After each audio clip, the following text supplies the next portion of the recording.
Hello, my name is Shachar Peled, and this is the 24th video in a series discussing evolution as the basis, the paradigm, and the criterion of faith. And we are now discussing the tension between unity of man, what we called the multi-human being, that when it is working together can achieve amazing feats, and the individual that is at risk of being oppressed by the unity of the multi-human being, like a cell in a body. The individual must find a way to function within the multi-human. And since one of the most important aspects of humanity is free will, free choice, the ability to create and do things from one's own free ability, then there is a serious conflict between the one and the many. So last time we spoke of the fact that the rise of postmodernism is part of a reaction against ideologies that united people into huge state apparatuses, and therefore lent a lot of power to the dictators that abused that apparatus. However, dictatorships did not begin with Stalin or Hitler.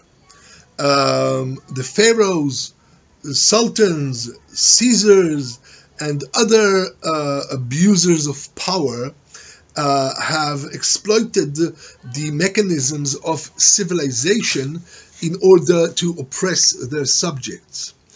The great innovation in modern totalitarian regimes is that their ideology emphasized the partnership and unity among individuals, the great camaraderie of the communist comrades, the burning patriotism of the Nazi, and the national solidarity of fascists. The leaders of these regimes were perceived as servers of the people. And it is not for nothing that these leaders created greater destruction than their historical predecessors. It is because the strong identification between individuals and the prevailing conception that the ruler, that the leader is but a messenger, a server of the public, primus inter pares, first among equals, and the representative of the will of the people. Because of this, these regimes managed to recruit the power of the many in a far deeper way than any ancient dictatorship or oppressive rule. The ideology that united individuals gave them the power to act together in common to achieve their goals, and thus gave their leaders incomparable power, unprecedented power. So it seems that evolution in giving rise to the multi-human, has created a tremendous danger to the uni-human, to the single individual.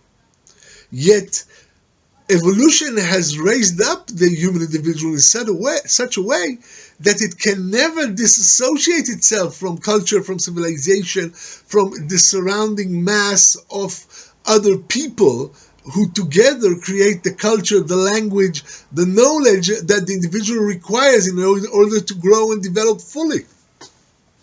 So what do we do with this conundrum?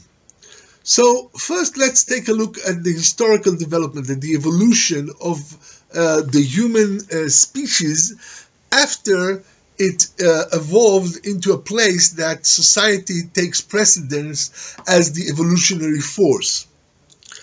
In the beginning of humanity's social development, when humans still lived in hunter-gatherer cultures, mankind in fact broke the pattern that is characteristic of the previous evolutionary step. The classic hierarchies of primates, where there is an alpha at the top, disappeared, and in fact there appeared groups that behaved in an egalitarian fashion.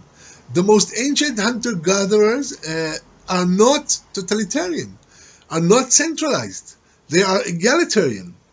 A few hundred thousand years ago, writes Dubray, there were people living in systems that were almost completely egalitarian, and they resisted successfully the attempt of bullies and would-be dictators to seize control of the group. The hierarchies of dominance were in fact erased, and the modern hierarchies of status were not yet invented.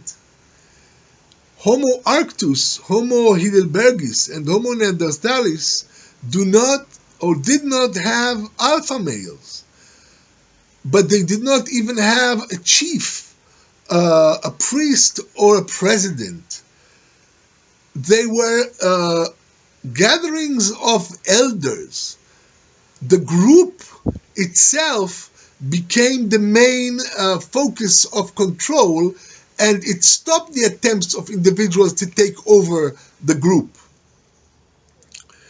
Only later on did the way open for the reappearance of hierarchies, but in a very different fashion.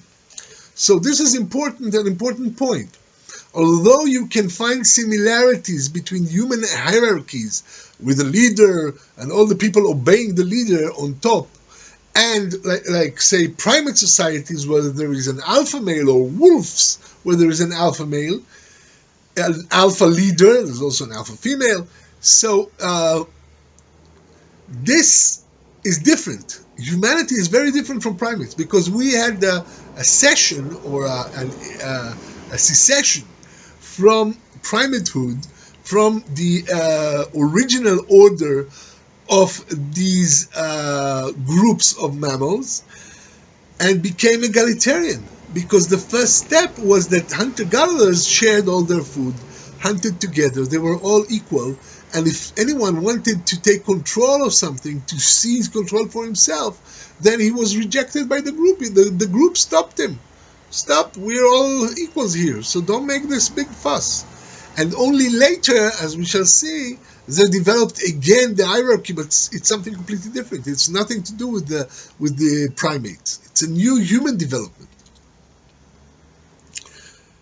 About 15,000 years ago, writes Dubray, all humans lived in egalitarian groups of hunter-gatherers, and here today all these have been replaced by no more than about 200 independent states with giant bureaucracies and millions of citizens.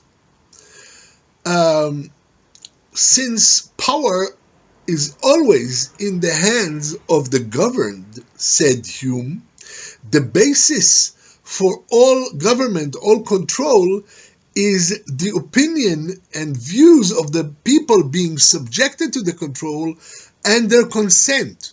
There is no government without consent of the governed. And indeed, Dubray describes the passage from a proto or pre-civilization that was egalitarian to a dictatorship, a civilization that was oppressive.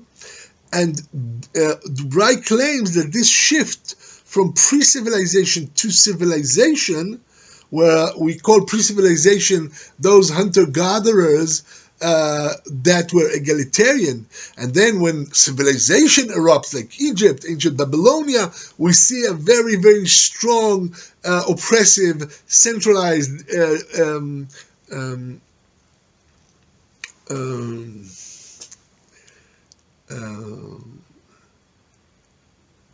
oppressive rule.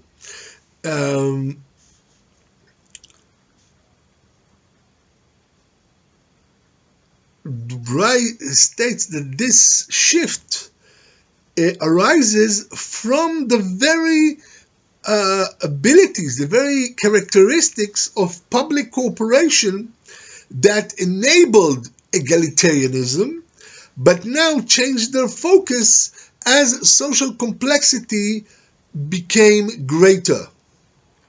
So we will continue this in the next video.